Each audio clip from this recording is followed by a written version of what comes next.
بسم اللہ الرحمن الرحیم، السلام علیکم۔ میں ہوں محمد اورنگزیب خان اور آپ دیکھ رہے ہیں سری 606۔ اب تک کی تازہ ترین خبروں کے ساتھ آپ کی خدمت میں حاضر ہوں۔ آج پاکستان عوامی تحریک کے مرکزی اور صوبائی عہدیداروں نے ضلع لیا کا دورہ کیا۔ اس موقع پر ڈسٹرکٹ پریس کلب لیا میں مرکزی نائب صدر پاکستان عوامی تحریک راجہ زاہد محمود نے میڈیا نمائندگان سے گفتگو کی اور ان کے سوالوں کے جواب دیتے ہوئے کہا، شامل ہوئے، ہم ان کو پاکستان عوامی تحریک میں ویلکم کہتے ہیں، خوش آمدید کہتے ہیں، اور آپ اپنی پارٹی میں آ گئے ہیں، یہ عوام کی پارٹی ہے اور آپ اپنی ٹھیک جگہ پہ پہنچ گئے ہیں۔ ہم آپ کو خوش آمدید کہتے ہیں اور ویلکم کرتے ہیں۔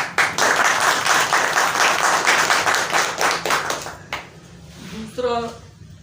پاکستان عوامی تحریک ہم نے پورے پاکستان میں اور بالخصوص پنجاب کو فوکس کیا، اور اس وقت الحمدللہ یونین کونسل سے لے کے ہم نے تنظیمی نیٹ ورک ہمارا یہ ہے کہ ہم نے پنجاب کو ہمارے تین صوبائی صدر ہیں، ساؤتھ پنجاب ہے، سینٹرل پنجاب ہے اور نارتھ پنجاب ہے، اور اس کے بعد ڈاکٹر طاہر القادری صاحب کا یہی موقف تھا، ہمارے لیڈر کا یہ بھی، یہ پنجاب مطلب صوبوں کی بات تو ہر جگہ پہ کی گئی، ہمارے لیڈر کا تو ویژن یہ ہے کہ ہم ڈویژن کی سطح کو صوبہ ڈکلیئر کرنا چاہتے ہیں۔ تو ہمارا سیٹ اپ ہی اس طرح کا ہے کہ ہم نے جو اپنا تنظیمی سیٹ اپ کیا ہے وہ پنجاب تین صوبوں میں، اور اس کے بعد ہماری تنظیمیں ڈویژن کی سطح پہ بھی،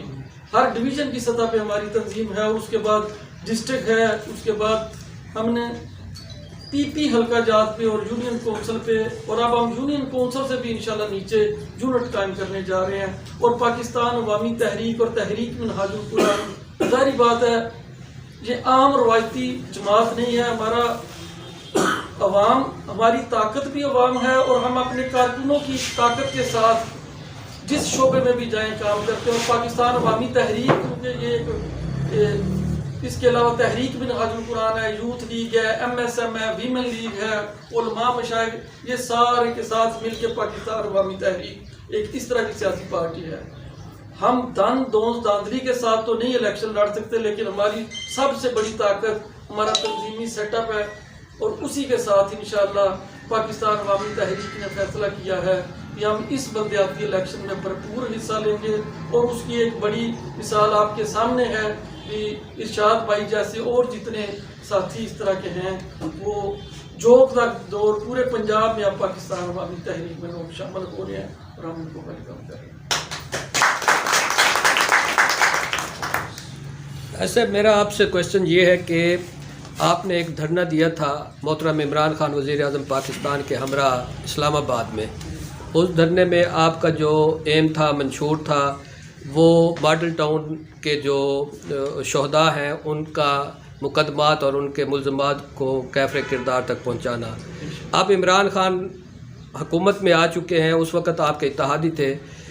اب آپ کے اس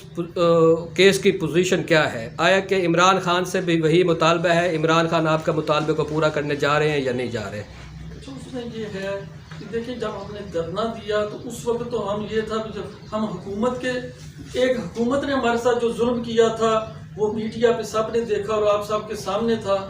تو اس کے لیے ہم نکلے، اور اس دھرنے کا اختتام یہ ہوا بھی ہماری FIR کاٹی گئی، اس کے بعد ہم قانون کے سامنے کھڑے ہو گئے، اور اب ہمارے سارے کیسز کورٹس میں ہیں۔ اب عدالتوں کا نظام جو جس طرح کا ہے پاکستان میں، کیونکہ میری پارٹی اور میرے لیڈر کا موقف ہی یہ ہے کہ یہ سسٹم ہمیں چلنے نہیں دیتا، اور اس سسٹم کے تحت ہی، اور ہم تو اس وقت اور ہمارے بیانیے کو تقویت مل جاتی ہے جب سب سے خاص بات یہ ہے، ابھی پہلے دفعہ خان صاحب اسمبلی میں کھڑے ہو کے کہتے تھے ڈاکٹر طاہر القادری ٹھیک کہتے تھے، اب بات یہ ہے کہ اب ہر بندہ اور اب خان صاحب نے ہم تو خان صاحب سے شروع کرتے ہیں، ابھی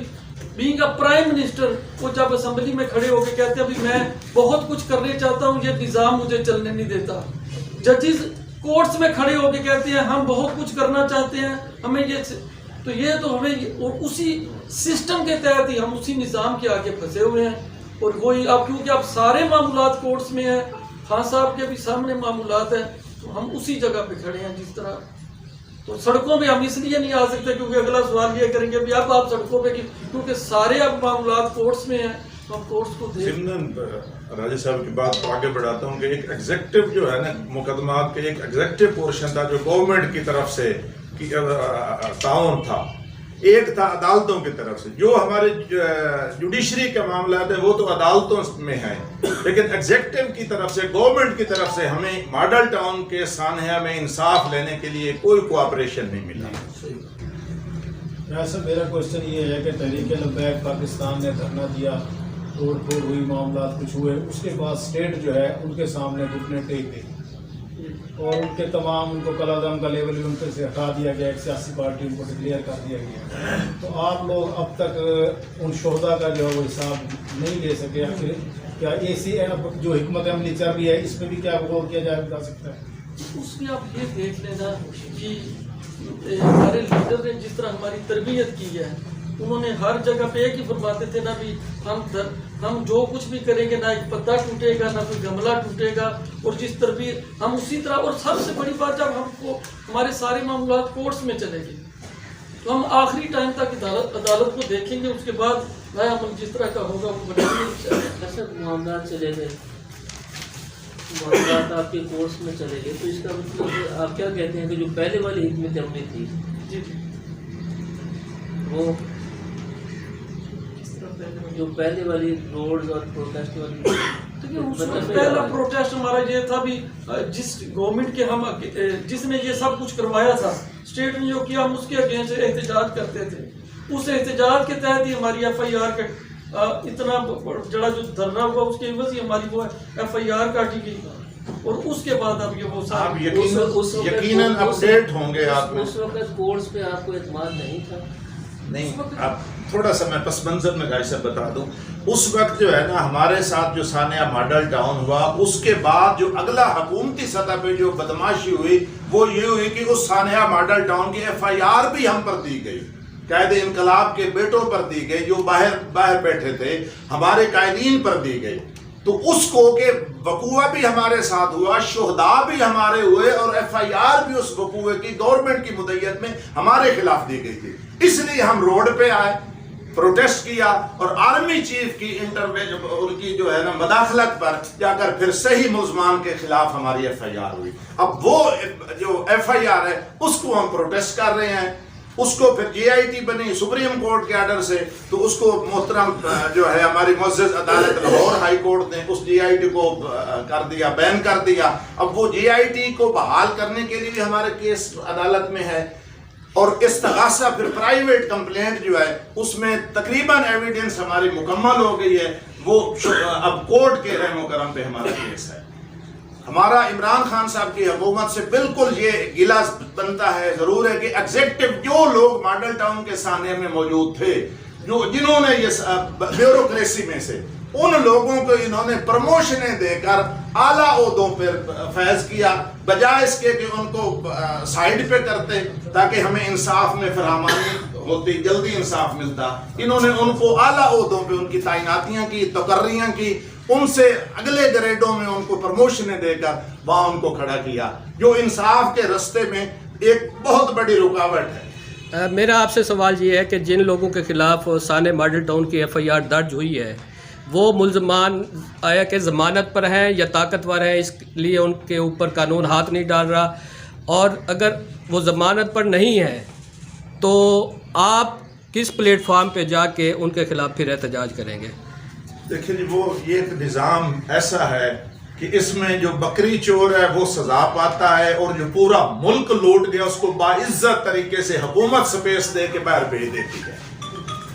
جو چور ہیں، چھوٹے چور، وہ جیلوں میں ہیں، اور جو بڑے چور اور ڈاکو ہیں وہ اقتدار پر براجمان ہیں. تو وہ رکاوٹیں جو نظام کی رکاوٹیں، وہ اس سسٹم میں بڑے چوروں پر ہاتھ ڈالنے کے لیے یہ سسٹم بالکل مفلوج ہو چکا ہے. چھوٹے چور جو ہیں وہ ہماری زد میں ہیں، بڑے چوروں کو بھی ہم سپریم کورٹ تک ان کا بھی پرسو کر رہے ہیں، اور اس مروجہ جو سسٹم ہم میں ہے اس کی روشنی میں ہم ان کے بھی پیچھے لگے ہوئے ہیں. انشاءاللہ ایک دن آئے گا کہ ہم ان تک پہنچیں گے اور پھانسی کے پھندے ان کے گلے میں ڈالیں گے انشاءاللہ بذریعہ عدالت. بغیر اگر ہم